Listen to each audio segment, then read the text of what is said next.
Hi, Pat the Podcast Editor here. Podcasts are widely becoming one of the most popular forms of consumable media over the last few years, with everyone from journalists to professional footballers pulling in billions of views worldwide. Everyone with a microphone and an internet connection now fancies themselves as a podcast host. But what does it actually take to run a successful podcast? Well, in today's episode, Dan and Lloyd share some of their top tips from first-hand experience in running a successful podcast. Let's take a look. That we've learned. One of the main things I think is if you're starting a podcast, focus more on how good the podcast is rather than the download numbers it gets. A mistake we made early on, yes, download numbers are important, and to continue, you want to grow the podcast, more people listen to it. But if you just heavily focus on that, you can end up just making episodes that you think or know will get downloads rather than that are actually going to help your overall objective for us driving business for our agency. We could get more downloads just talking about trending stuff. Oh, you just burped again, didn't you? I'm so sorry. I don't know why. I think it's you did it it's last this chair or don't blame the fucking chair. I'm really sorry. I'm going to get such a bad reputation. I'm never going to recover from this. Somebody commented last time you did this saying, I don't know why there's such a stigma around this. It's just a bodily function. Oh, thank you. That's the first thing. I've just wet myself. Don't focus on the download numbers. Focus on making it a good episode for people to listen to. Another thing we've learned, or I think we've learned from this, is done is better than perfect. Mm-hmm. For example, over the last 2 years, we've improved the podcast set and how this looks and sounds. And I think sometimes we've waited for it to be absolutely perfect before doing something, and it's taken months and then we never do it. Whereas even with this newest set, we're doing it in stages. So it started a few weeks ago and it wasn't perfect. Yeah. And now we've got some really cool new stuff. Yeah. Tay's worked really hard on making the set really good. We've got pictures on the wall. We've got other props here. And we're going to, aka Tay from the team, is going to continue to make this better and better because done is better than perfect. I was going to say, shout out to Tay and with the support of Pat on sound. I think really been improving the Business Anchors podcast. And like Dan said, it's been such a positive thing for us to go, oh, we're going to improve this over time. And Taylor's been taking like steps each episode, improving the set, improving the sound. And gosh, my body is not functioning well today. God. Sorry.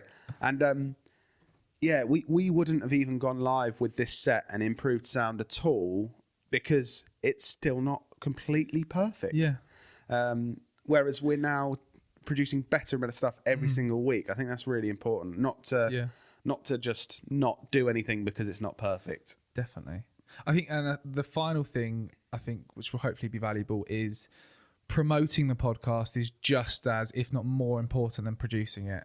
Because you can have a brilliant podcast, but if you don't promote it to a number of channels, then no one's going to listen to it. Have you heard the phrase, build it and they will come? Yeah. Not true. No. Don't just expect, if I'm producing something brilliant, well, the listeners will find me. They won't. I mean, if you think about this podcast, we do a lot of different things to promote this. So we clip it up and put it across all social platforms. We've got optimized versions to go on TikTok and Instagram Reels. We share it to our weekly email newsletter. We do a competition to get people to listen to this who can win a bottle of wine on the Friday Club, which is our weekly email newsletter. We talk about it in person with people who we meet. We strategically have clips going out each week in the form of Knowlton Nuggets so that we have more downloads, so that we get in the charts more. There's just all these things we do. Don't let that put you off. Remember what we said, no, it doesn't have to be perfect to start. This is us now 2 years on. Yeah, 2 years on, we've worked out all these things. But at first, we were only clipping it up and putting it on social. Yeah. So don't let it put you off. We're saying all this stuff to promote it. We only need to do that because we're trying to scale this and scale the positive effects 2 years down the line.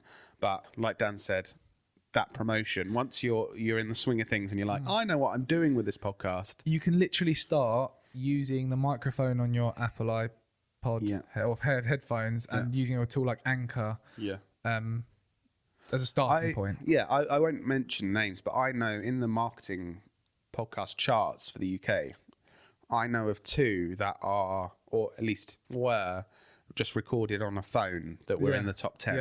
Yeah. So don't think that you can't do really well with that level of production. An interesting point. I did a talk recently, and there was a lady there. Forgotten her name. Damn it.